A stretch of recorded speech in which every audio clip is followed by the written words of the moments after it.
वो गर्मियों की छुट्टियों का दिन था। हमारे घर में हलचल थी। मेरी बड़ी बहन अनुष्का की सगाई होने वाली थी और पूरा परिवार तैयारियों में जुटा था।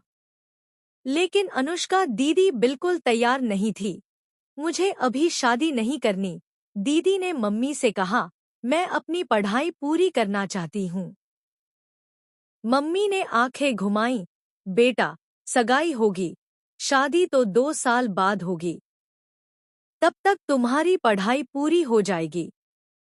पापा बीच में बोले, लड़का बहुत अच्छा है, टेक्नोलॉजिस्ट है, तुम्हारी तरह बुकवर्म है।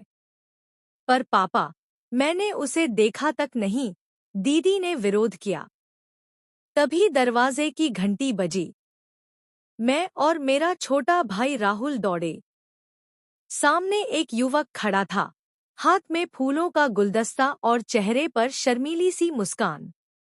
नमस्ते, मैं रोहन, अनुष्का से मिलने आया हूँ, उसने कहा। हम उसे अंदर लाए। पहली नजर में ही दीदी और रोहन भैया के बीच एक अजीब सा तनाव था। दीदी ने औपचारिक सी मुस्कान दी और रोहन भैया शर्मा गए। कुछ देर बाद जब परिवार वाले अलग बैठे तो मम्मी ने हमें आदेश दिया, दोनों को अकेले में बात करने दो। बगीचे में ले जाओ। हम दीदी और रोहन भैया को बगीचे की ओर ले गए। राहुल ने मुझसे कान में कहा, चलो छुपकर सुनते हैं। हम पास के पेड़ के पीछे छिप गए। शुरुआत अजीब सी थी। लंबी चुप्पी के बाद रोहन भैया बोले, आपको पढ़ना पसंद है? हाँ, दीदी ने संक्षिप्त जवाब दिया। किस तरह की किताबें? सब तरह की। फिर चुप्पी। हमें हंसी आ रही थी पर रोक रहे थे। तभी एक कुत्ता भौंकता हुआ आया। दीदी को कुत्तों से डर लगता है। वह चीखी और रोहन भैया के पीछे छुप गई। रोहन भैया ने कुत्ते को भगाया। आपको कुत्तों से डर लगता है? रोहन भैया ने पूछा। हाँ, पर आपको मत बताना था ये, दीदी ने कहा। अब उनकी आवाज में थोड़ी राहत थी। मेरा राज बताता हूँ, रोहन भैया बोले। मुझे बिल्लियों से डर लगता है। दीदी हंस पड़ी। सचमुच? हाँ, एक बार बचपन में। चलो छोड़िए, लंबी कहानी है। थोड़ी देर में बातचीत आसान हो गई। पता चला दोनों को हरि भजन की किताबें पसंद है, दोनों को तबला सुनना पसंद है और दोनों को डार्क चॉकलेट से एलर्जी है। आपकी पसंद की किताब? रोहन भैया ने पूछा। शेक्सपियर का मैकबेथ, दीदी ने जवाब दिया। वाह, मेरी भी पसंदीदा है। रोहन भैया के चेहरे पर चमक आ गई। Fair is foul and foul is fair, दीदी ने आगे बोला। Flow through the fog and filthy air. दोनों एक दूसरे को देखकर मुस्कुराए। यह पहली सहज मुस्कान थी।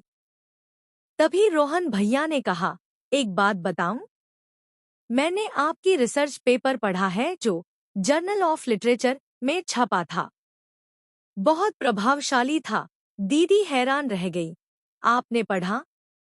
वो तो बहुत स्पेशलाइज्ड टॉपिक था। मुझे साहित्य पढ़ना पसंद है, टेक्नोलॉजी से ज्यादा, रोहन भैया ने कहा। पर फैमिली प्रेशर में इंजीनियरिंग कर ली। मेरी तरह, दीदी ने कहा और फिर दोनों की आंखें मिली। एक समझ बन गई। बातचीत इतनी रोचक हो गई कि हम भी भूल गए कि छुपे हुए हैं। तभी राहुल की छींक आ गई। अरे, ये दोनों यहाँ छुपे हैं, दीदी ने हमें देख लिया। हम भागने लगे तो रोहन भैया ने कहा, रुको, तुम लोग हमारे जासूस थे। हम शर्मिंदा होकर रुके। रोहन भैया ने अपनी जेब से चॉकलेट निकाली। लो, जासूसी का इनाम। दीदी ने मजाक किया, पर हमें तो डार्क चॉकलेट से एलर्जी है। सब हंस पड़े। शाम को जब रोहन भैया जाने लगे तो दीदी ने खुद से कहा, अच्छा है, पढ़ा लिखा है। मम्मी ने पूछा, तो क्या सगाई होगी? दीदी ने मुस्कुराते हुए कहा, हाँ, शायद। रोहन भैया ने जाते जाते दीदी को एक किताब दी, मैकबेथ की एक दुर्लभ कॉपी, मेरी पर्सनल लाइब्रेरी से, उन्होंने कहा। उस दिन के बाद से दीदी की आंखों में एक नई चमक आ गई। सगाई की तैयारियां अब उत्साह से भरी थी। आज जब दीदी और रोहन भैया की शादी को 3 साल हो गए हैं, तब भी वो उस दिन की बात करते हुए हंसते हैं। कैसे एक अजीब शुरुआत, एक कुत्ते की वजह से बर्फ पिघली, और कैसे शेक्सपियर ने उनकी जिंदगी का सबसे खूबसूरत अध्याय शुरू किया।